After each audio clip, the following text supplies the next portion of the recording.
Assalamualaikum warahmatullahi wabarakatuh. Salam sejahtera bagi kita semua. Jumpa lagi dengan saya Surono untuk bersama-sama kita membahas mengenai unit kompetensi melaksanakan asesmen, yaitu SKKNI P85A SM 000032 tahun 2018. Dan kita akan berdiskusi membahas di sini melaksanakan asesmen seperti biasa harus kita lakukan dengan cara yang gembira.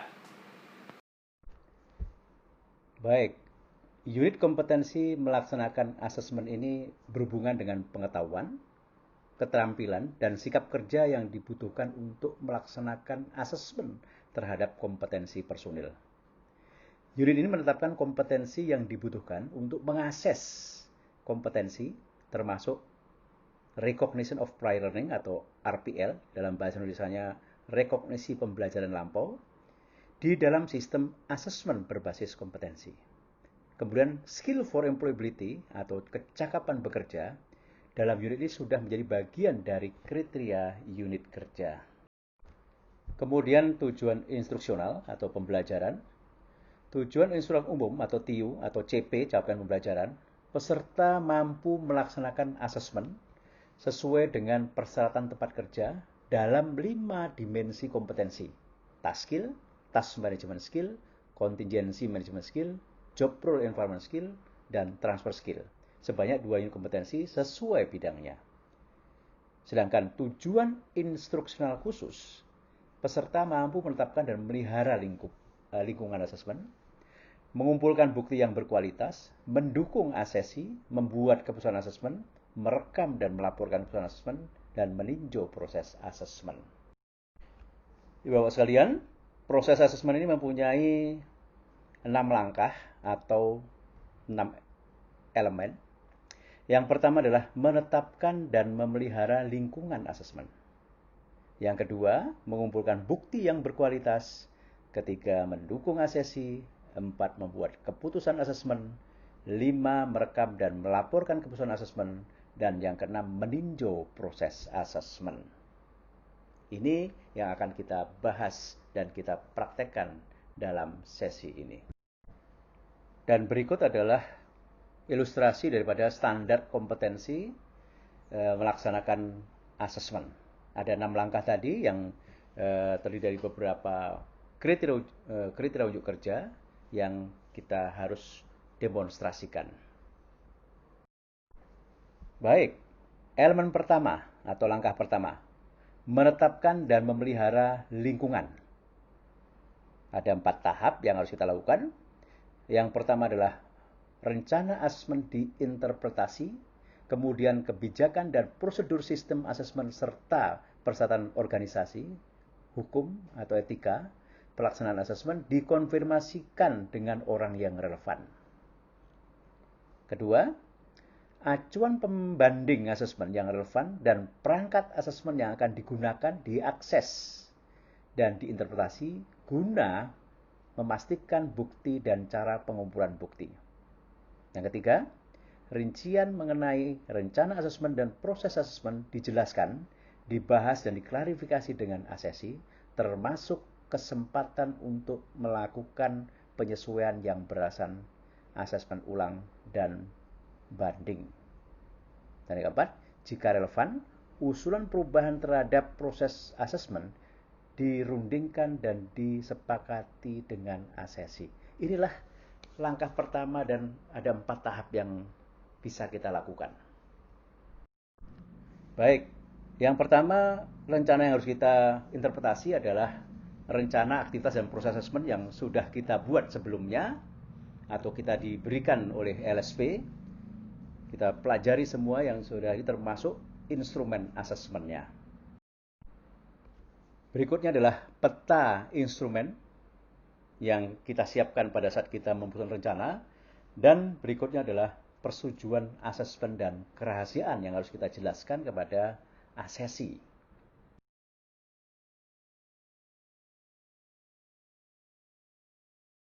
Baik, mari kita mulai dengan latihan pertama dengan alat bantu formulir ini.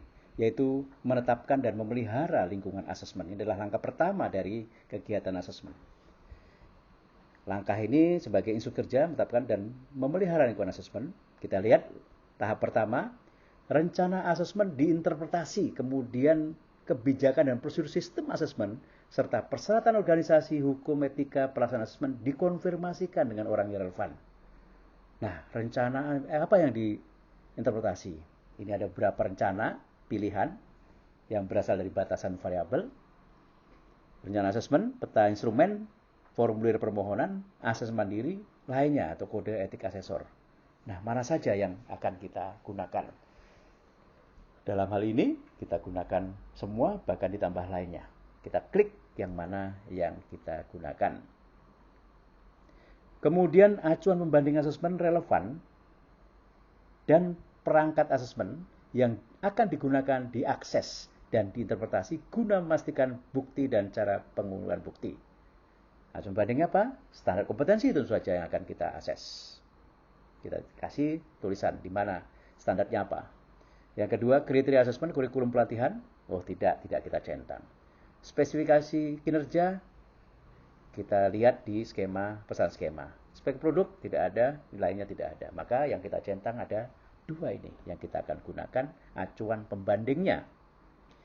Tahap ketiga adalah rincian mengenai rencana asesmen dan proses asesmen dijelaskan, dibahas, dan diklarifikasi dengan asesi, termasuk kesempatan untuk melakukan penyesuaian yang beralasan, asesmen ulang, dan banding. Nah, apa saja rincian rencana asesmen itu? Jadwal, misalnya urutan asesmen, peluang perubahan, asesmen ulang, atau banding, formulir banding, atau lainnya. Mana yang harus kita gunakan dari pilihan-pilihan yang ada di variabel ini. Yang keempat, jika relevan, usulan perubahan terhadap proses asesmen dirundingkan dan disepakati dengan asesi. Maka bila ada usulan perubahan, tuliskan di sana perubahannya apa yang disepakati. Baik, langkah kedua atau elemen kedua adalah mengumpulkan bukti yang berkualitas. Nah, di sini ada 3 tahap, yaitu rencana asesmen diikuti sebagai panduan dalam melaksanakan asesmen guna penentuan kompetensi, metode asesmen, dan perangkat asesmen yang digunakan untuk mengumpulkan, mengorganisasikan, dan mendokumentasikan bukti dalam format yang sesuai. Prinsip-prinsip asesmen dan aturan bukti diterapkan dalam pengumpulan bukti yang berkualitas. Kemudian, kebijakan dan prosedur sistem asesmen yang teridentifikasi dan persyaratan organisasi, hukum, etika untuk asesmen dibahas. Nah, mengenai prinsip-prinsip asesmen yang sudah kita pelajari dan kita kenal, ada 4, yaitu yang pertama adalah valid atau sah, yakni asesmen dianggap valid bila asesmen tersebut menilai apa yang seharusnya dinilai, artinya sesuai dengan standar kompetensi. Yang kedua, reliable.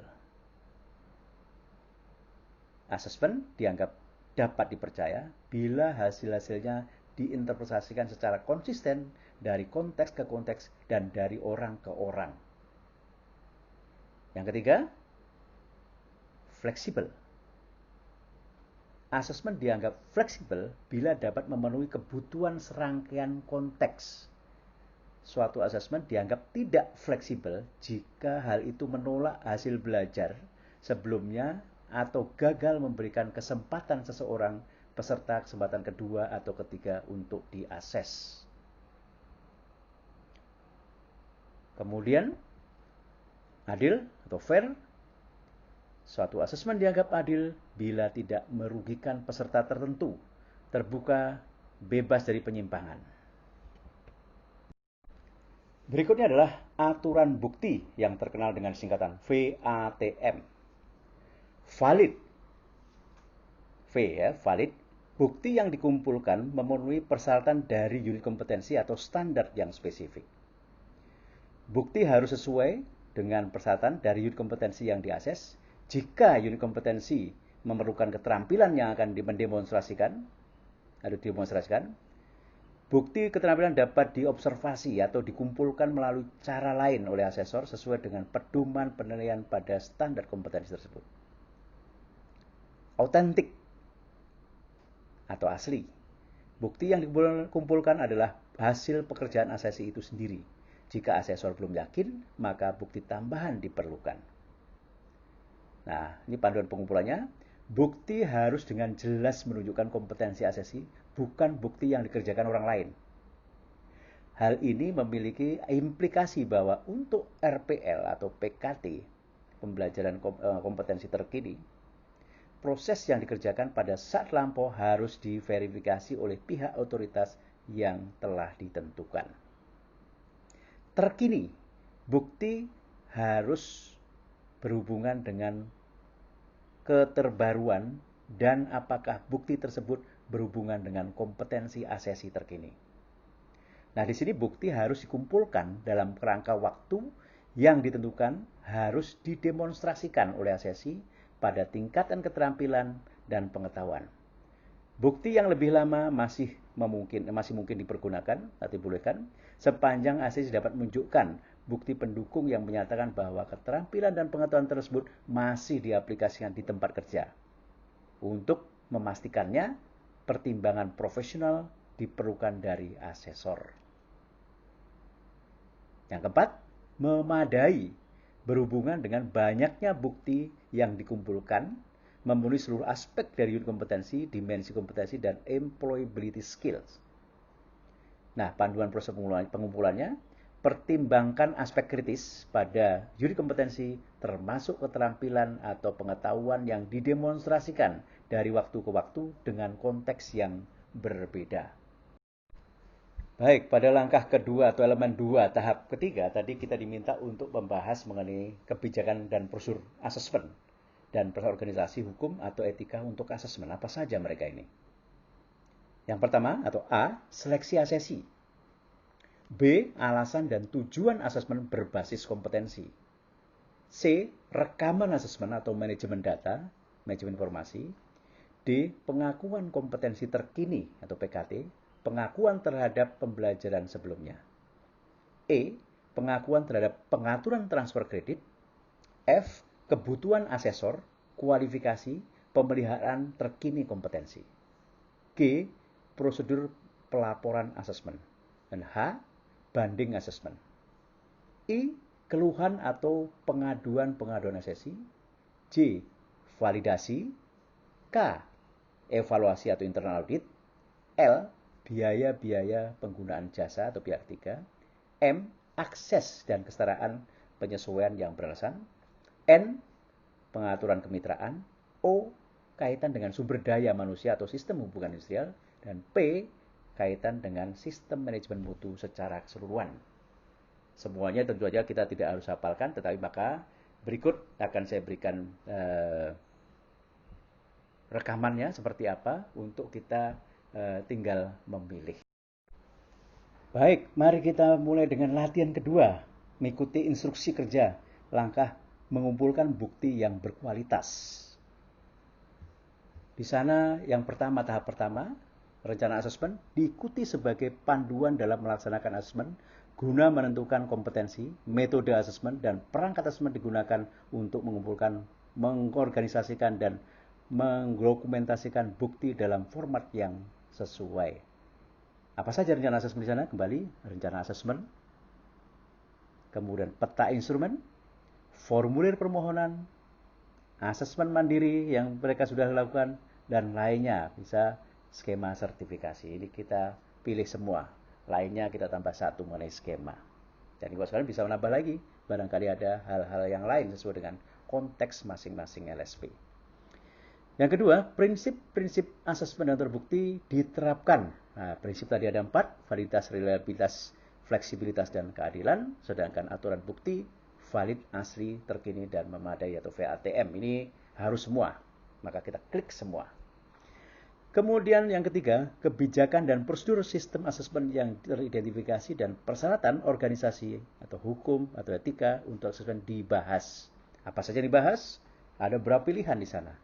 Kebijakan prosedur, bisa seleksi, asesi, sampai kepada yang terakhir tadi adalah pertimbangan K3. Mana saja yang perlu kita bahas beberapa aspek organisasi, ibu sekalian pilih. mana yang relevan. Baik, berikutnya adalah elemen ketiga atau langkah ketiga, mendukung asesi. Ada 6 tahap yang harus kita lakukan di dalam mendukung asesi. Yang pertama adalah asesi dibimbing dalam pengumpulan bukti guna pencapaian pengakuan kompetensi terkini. Yang kedua, komunikasi yang sesuai dan keterampilan interpersonal, berarti ini asesinya, atau asesornya, digunakan untuk mengembangkan hubungan yang profesional dengan asesi, yakni hubungan yang merefleksikan kepekaan terhadap perbedaan individu dan memungkinkan terjadinya umpan balik dua arah. Yang ketiga, bila diperlukan, keputusan-keputusan mengenai penyesuaian yang beralasan berdasarkan kebutuhan dan karakteristik asesi dibuat bersama asesi. Yang keempat, penyesuaian-penyesuaian yang beralasan dibuat sedemikian rupa sehingga dapat mempertahankan integritas standar kompetensi yang relevan dan memungkinkan prinsip-prinsip asesmen dan aturan bukti dapat diterapkan secara berimbang bila ada dukungan spesialis sesuai rencana asesmen diakses. Yang kelima, bila ada dukungan spesialis sesuai rencana asesmen diakses. Dan yang keenam, risiko kesehatan, keselamatan kerja apapun terhadap orang atau peralatan ditanggulangi dengan segera. Baik, mari kita mulai dengan latihan ketiga atau aktivitas ketiga. Lakukan kegiatan langkah ketiga ini sesuai rencana asesmen. Di bawah ini contoh rekaman pengumpulan bukti mendukung asesi. Kita lihat di sini pada instruksi ketiga atau langkah ketiga ini, asesi dibimbing dalam pengumpulan bukti guna pencapaian pengakuan kompetensi terkini. Jadi ada beberapa pilihan dari batasan variabel ini. Asesi ini dibimbing apa? Pengertian setiap tujuan asesmen, kemudian pengertian asesmen, pengertian perangkat asesmen, cara penggunaan perangkat asesmen, aturan bukti yang harus dipenuhi atas bukti yang dikemukakan asesi. Kalau semua iya gitu, maka kita klik semua. Kemudian komunikasi yang sesuai dan keterampilan interpersonal dari asesor digunakan untuk mengembangkan hubungan profesional dengan asesi, yakni hubungan yang merefleksikan kepekaan terhadap perbedaan individu dan memungkinkan terjadinya umpan balik dua arah. Komunikasi yang sesuai itu apa saja? Menyampaikan umpan balik yang membangun dan mendukung. Mengajukan pertanyaan yang cocok untuk mengklarifikasi dan mengkonfirmasi instruksi pengumpulan bukti, interpretasi jawaban lisan secara akurat, mengarahkan asesi untuk menyampaikan petunjuk atau instruksi kepada asesor, dan membantu pilihan dan untuk secara jelas dan konkret. Jadi komunikasi yang sesuai ini apa saja yang digunakan. Kemudian menggunakan keterampilan interpersonal dengan memperhatikan beberapa hal nih. Halangan bahasa, kita harus perhatikan, numerasi dan literasi, keterbatasan fisik seperti pendengaran, penglihatan, suara, dan mobilitas. Kemudian keterbatasan intelektual, kondisi kesehatan seperti artritis, epilepsi, diabetes, asma yang dapat mempengaruhi asesmen. Kesulitan belajar, keterbatasan praktis psikiatris dan psikologis, ketaatan terhadap agama dan spiritual, latar belakang, persepsi atau pandangan budaya, umur, dan gender.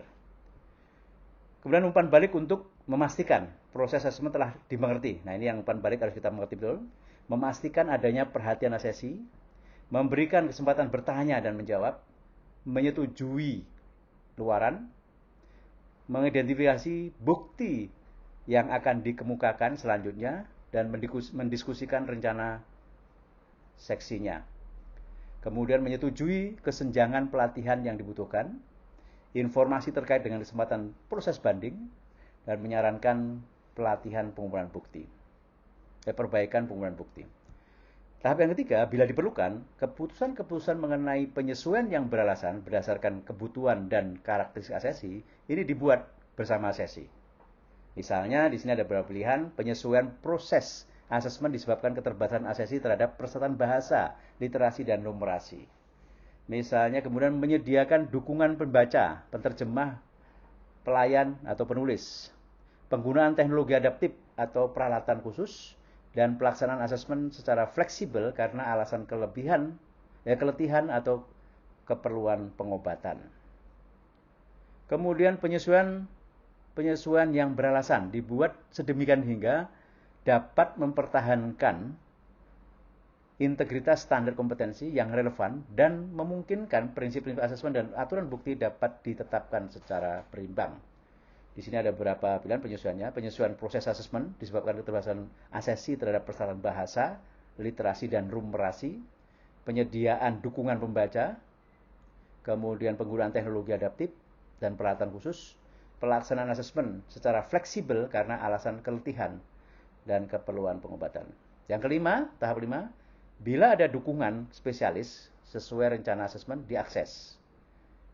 Misalnya ini asistensi oleh pihak ketiga, penterjemah, pengembangan aktivitas asesmen secara online, dukungan terhadap asesi dan atau asesor secara jarak jauh atau terisolasi, dukungan bahan asesmen atau ahli keselamatan, arahan dan otoritas regulator, asesmen secara tim panel, dukungan dari asesor kepala, atau arahan dari ahli pengembangan kecerdasan. Jadi kalau ada dukungan spesialis maka kita harus kita akses apa saja, ini yang harus kita perhatikan.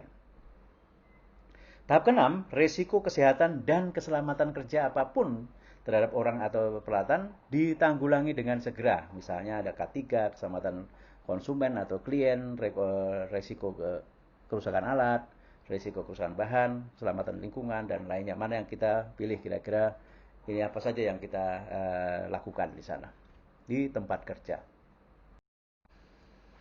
Baik, kita sampai kepada langkah keempat atau elemen keempat, membuat keputusan asesmen. Ada 5 tahap. Yang pertama adalah keterbatasan perolehan dan evaluasi bukti yang berkualitas diidentifikasi dan bila perlu diminta arahan dari orang yang relevan. Bukti yang telah terkumpul diperiksa dan dievaluasi untuk memastikan bahwa bukti tersebut dapat merefleksikan bukti yang diperlukan dalam memperlihatkan kompetensi. Ketiga, pertimbangan berdasarkan prinsip asesmen dan aturan bukti digunakan untuk memutuskan percakapan kompetensi yang telah didemonstrasikan, pencapaian kompetensi yang telah didemonstrasikan, asesi berdasarkan bukti yang dikumpulkan. Yang keempat, dalam membuat keputusan asesmen, kebijakan dan prosedur sistem asesmen yang relevan dan pertimbangan-pertimbangan organisasi hukum etika digunakan. Yang kelima, umpan balik yang jelas dan membangun terkait keputusan asesmen diberikan kepada asesi dan bila perlu dikemukakan pula rencana tindak lanjutnya. Nah, berikut adalah formulir rekaman asesmen. Di sana sudah tertulis nama asesi, nama asesor, skema sertifikasi, unit kompetensi, tanggal mulainya asesmen, tanggal selesainya. Ini silahkan beri tanda centang di kolom yang sesuai untuk mencerminkan bukti yang diperoleh untuk menentukan kompetensi asesi atau setiap unit kompetensi. Di sini ada unit kompetensi, observasi demonstrasi, portfolio, pernyataan pihak ketiga, pernyataan lisan, pertanyaan tertulis, proyek, dan lainnya. Mana yang digunakan pada saat asesmen, kemudian rekomendasinya, apakah kompeten, belum kompeten. Tindak lanjutnya, masukkan pekerjaan tambahan dan asesmen yang diperlukan untuk mencapai kompetensi. Komentar oleh asesor, kemudian tanda tangan. Berikutnya juga asesor atau asesi diminta umpan balik catatan asesmen ini. Nama asesi, nama asesor. Umpan balik kepada asesi oleh asesor setelah pengambilan keputusan asesmen. Umpan baliknya apa? Identifikasi kesenjangan, kemudian saran tidak lanjut. Sedangkan umpan balik dari asesi, ini ada beberapa hal yang harus kita bacakan atau kita baca. Saya mendapatkan penjelasan yang cukup memadai mengenai proses asesmen atau uji kompetensi. Bila iya, centang iya. Bila tidak, beri catatan atau komentar. dan seterusnya. Ada beberapa pertanyaan di sana. Boleh menambahkan catatan komentar lainnya. Kemudian catatan pelaksanaan asesmen diisi oleh asesor atau personel terkait bila tersedia. Aspek negatif dan positif dalam asesmen, pencatatan penolakan hasil asesmen, kemudian saran perbaikan. Ini adalah yang rekaman yang harus kita buat dan kita harus sampaikan kepada pemberi tugas. Baik, kita masuk ke langkah ke-6 atau elemen ke-6, merekam dan melaporkan asesmen.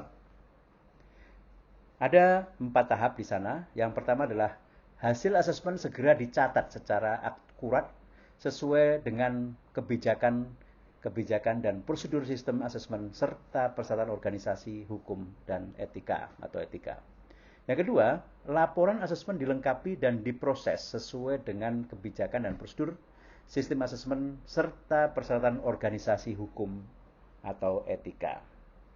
Bila diperlukan, langkah 3 ini, rekomendasi tindak lanjut diserahkan kepada orang yang relevan. Pada tahap keempat, bila diperlukan, dengan memperhatikan ketentuan keberhasilan pihak-pihak terkait lainnya, diberitahu tentang keputusan asesmen. Baik, maka kita masuk ke latihan 5, bagaimana kita melaporkan asesmen. Formulirnya tadi. Jadi ada skemanya, kemudian ada tempat uji kompetensi di mana sewaktu atau tempat kerja mandiri, nama asesor, tanggal, unit kompetensi, kode unit dan judul unit, nama pesertanya siapa, kompeten, terangan. Ini untuk beberapa laporan untuk beberapa peserta. Kemudian aspek negatif dan positif dalam asesmen dicantumkan bila ada. Pencapaian penolakan hasil asesmen, saran dan pelatihan. Ini adalah format laporan asesmen secara menyeluruh. Baik, kita sampai kepada langkah terakhir yaitu elemen ke-6 atau langkah ke-6, meninjau proses asesmen. Ada 3 tahap. Yang pertama, proses asesmen ditinjau berdasarkan kriteria yang ada melalui konsultasi dengan orang-orang yang relevan guna perbaikan dan perubahan pelaksanaan asesmen di masa datang. Tahap kedua, tinjauan dokumentasi direkam sesuai dengan kebijaksanaan dan prosedur sistem asesmen yang relevan serta persyaratan organisasi, hukum atau etika. Tahap ketiga, keterampilan kematangan berpikir atau refleksi secara mandiri digunakan untuk meninjau dan mengevaluasi praktek asesmen. Baik, kita masuk ke latihan ke-6 yaitu meninjau proses asesmen. Alhamdulillah di sini juga sudah ada diberi formulir checklist untuk diisi. Yang pertama adalah skema sertifikasi, judulnya, nomornya, kemudian tempat uji kompetensi, sewaktu atau tempat kerja atau mandiri, nama asesor, kemudian tanggal asesmen. Nah, skema kita tulis lagi di sini. Penjelasan peninjauan seharusnya dilakukan oleh asesor yang mensupervisi implementasi asesmen. Jika tinjauan dilakukan oleh asesor lain, tinjauan akan dilakukan setelah seluruh proses implementasi asesmen telah selesai. Peninjauan dapat dilakukan secara terpadu dalam skema sertifikasi dan atau peserta kelompok yang homogen. Kita lihat di sini apa yang ditinjau, rencana asesmennya, persiapan asesmen, implementasi asesmen, keputusan asesmen, dan umpan balik. Ini berdasarkan prinsip asesmen, yaitu validitasnya, reliabilitasnya, fleksibilitasnya, dan adil atau fair. Nah, perhatikan nanti di sini terutama yang ternyata kita cross bukan centang, maka kita berikan apa rekomendasi untuk memperbaikinya. Baik, kita sudah melakukan latihan 6 langkah atau 6 elemen dari melaksanakan asesmen kompetensi. Itu adalah baru task skill, di mana ada 5 dimensi kompetensi. Jadi 5 dimensi kompetensi adalah ada task skill, task management skill, contingency management skill, job role environment skill, dan transfer skill. Task skill yang sudah kita lakukan dari langkah-langkah atau elemen-elemen tadi merupakan keterampilan melaksanakan suatu tugas yang dipersyaratkan mampu melaksanakan tugas individu atau mampu melaksanakan tugas individu. Kemudian task management skill adalah keterampilan mengelola beberapa tugas lain terkait yang harus dikelola oleh seorang asesor sesuai dengan kualifikasinya. Asesor berarti ada 3 unit, ada merencanakan aktivitas dan proses asesmen, melaksanakan asesmen, dan memberikan kontribusi dalam validasi asesmen. Jadi ada 3 yang perlu dikelola manajemen skill. Berikutnya adalah contingency management skill, keterampilan mengelola dan mengatasi masalah-masalah yang berpotensi menjalankan tugas serta alternatif penyelesaiannya. Berikutnya adalah job role environment skill, adalah kemampuan bekerja dan berperan pada dan dengan persyaratan lingkungan kerja. Lalu yang kelima, transfer skill, kemampuan beradaptasi dan mentransfer keterampilannya pada konteks persyaratan atau lingkungan baru. Ini yang harus kita pastikan kita kompeten 5 dimensi kompetensi ini sehingga menjadi manusia unggul. Bukan hanya mampu melaksanakan SOP, tapi 5 dimensi kompetensi. Baik, mari kita berlatih dengan melihat contoh ini. Dimensi kompetensi di sebelah kiri, kolom ke sebelah kiri, keterampilan menjalankan tugas sesuai standar atau task skill. Nah, tugasnya asesor yang sedang kita pelajari misalnya sekarang ini adalah melaksanakan asesmen. Keterampilan mengelola tugas, task management skill, tugas-tugas lainnya. Sebagai asesor kompetensi pada saat mendapatkan tugas melakukan asesmen juga harus mengkoordinasikan dan konfirmasi terhadap perencanaan aktivitas proses asesmen dan kontribusi dalam validasi asesmen.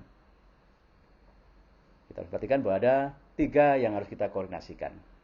Kemudian yang ketiga adalah keterampilan mengatasi masalah atau contingency management skill. Sebagai contoh, potensi masalah yang dapat menghambat pelaksanaan asesmen misalnya, ini adalah alternatif kolom berikutnya. TUK tidak memenuhi syarat misalnya kita datang ke sana. Apa yang harus kita lakukan? Identifikasi kemungkinan perubahan metode dan instrumen asesmen, membuat kesepakatan penundaan dan alternatif tindak lanjut. Ini yang bisa contoh bisa dilakukan. Misalnya lagi, bukti-bukti yang disiapkan asesi tidak sesuai dengan perencanaan. Maka alternatifnya mengidentifikasi kemungkinan perubahan metode dan instrumen asesmennya. Kemudian misalnya lagi keterampilan bekerja yang keempat atau berperan dalam lingkungan kerja atau job role environment skill. Contohnya adalah lingkungan kerja TUK yang harus diikuti dalam tugas melaksanakan itu dapat mencakupi. Jadi kita masuk ke TUK tadi, beberapa aturan misalnya kita masuk ke mau menguji atau mengakses di industri pengolahan makanan, maka di sana ada good practice yang harus diikuti, yaitu biasa namanya GMP, Good Manufacturing Practices. Ada persyaratan K3 LSP-nya, ada persyaratan struktural dari komunikasi, mau ketemu siapa, menghubungi siapa, dan sebagainya. Ini adalah job role environment skill. Yang kelima, keterampilan mengadaptasi atau menerapkan transfer pada lingkungan, objek, atau konteks yang berbeda, atau transfer skill. Nah, di sini, sebagai contoh, mengadaptasi menerapkan keterampilan merencanakan aktivitas dan asesmen untuk konteks lain. Ini adalah contoh yang keliru, barangkali misalnya mengadaptasi menerapkan keterampilan melaksanakan asesmen pada konteks lain. Misalnya perbedaan asal kandidat, ada perbedaan tujuan asesmen. Ini yang bisa kita identifikasi dalam 5 dimensi kompetensi. Sehingga kalau kita tidak hanya mampu yang nomor 1, tapi yang keempat, tambah 4 lagi mampu, maka kita dipastikan menjadi SDM yang unggul untuk unit kompetensi ini. Baik, alhamdulillah kita sudah mempelajari melaksanakan asesmen dan sudah melakukan latihan. Tidak hanya 1 dimensi kompetensi, tapi sudah 5 dimensi kompetensi. Berikutnya, Ibu Bapak sekalian, gambar di depan ini adalah rangkuman kembali seluruh yang kita bahas tadi.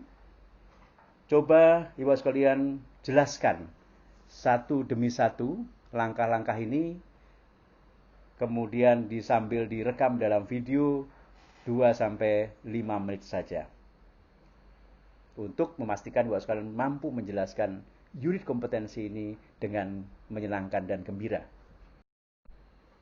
Baik, setelah Anda semua merasa kompeten, berikut ini adalah checklist asesmen mandiri untuk memastikan bahwa Anda kompeten. Dan beri bukti dari yang kita lakukan tadi, rekaman-rekamannya, maka itulah bukti-bukti di samping bukti-bukti lain yang Anda sudah memilikinya. Baik, alhamdulillah kita sudah bisa menyelesaikan seluruh langkah dan 5 dimensi kompetensi mengenai melaksanakan asesmen kompetensi, sehingga hari ini Anda semua sudah tambah satu kompetensi lagi, yaitu melaksanakan asesmen. Terima kasih. Wassalamualaikum warahmatullahi wabarakatuh.